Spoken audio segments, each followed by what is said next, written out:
19 organisations de société civile burundaises ont sorti une déclaration conjointe pour dénoncer la reconnaissance judiciaire à la sévère par le Parlement burundais. Et là, ce projet de loi revêt plein d'irrégularités. Et entre autres irrégularités, c'est qu'il est reconnu à la sévère le principe que aucune voie de recours n'est possible sur une décision prise par la sévère. Et là, c'est carrément le principe de double degré de juridiction qui est remis en cause. L'autre irrégularité majeure, c'est qu'il est reconnu à la sévère de proposer au Parlement l'annulation des titres de propriété. Et là, ça se prouve à suffisance que cette infraction qui allait se classer dans la catégorie des infractions de faux usage de faux, et cela prouve que c'est vraiment quelque chose de très grave, car la sévère vient carrément à remplacer les juridictions burundaises. Par là, les organisations signataires de cette déclaration interprètent cela comme carrément une instrumentalisation de la sévère par le pouvoir en place qui n'a autre visée que s'auto-amnistier sur les crimes qui se commettent par le pouvoir en place, y compris sur les expropriations foncières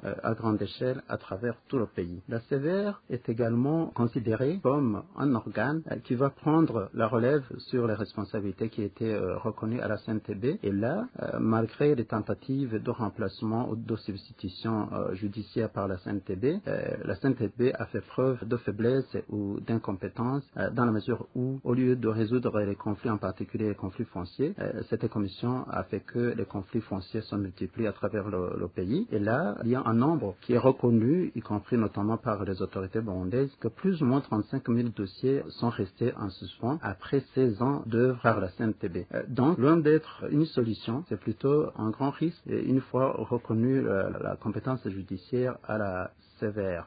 De surcroît, sur base de l'existant, et il est prouvé que la sévère, dans ces jours-ci, s'est arrogé le droit de qualification des infractions, des crimes graves, y compris notamment le crime de génocide, qui normalement est connu comme internationalement qualifié ou qualifiable par les cours et tribunaux nationaux et internationaux. Sur base de tout cela, les organisations de société civile signataires de cette déclaration, a priori au chef de l'État, de ne pas promulguer cette loi qui présente plus de risques que de solutions. Aux partenaires du Burundi, il leur est recommandé de suivre de près et user de leur vigilance afin de s'assurer que cette loi qui présente des risques ne soit pas promulguée. Et aux organisations de la société civile, il leur est recommandé de poursuivre leurs actions de veille en alertant précocement notamment sur les irrégularités de la sévère, mais aussi et surtout sur l'avancement de ce projet de loi.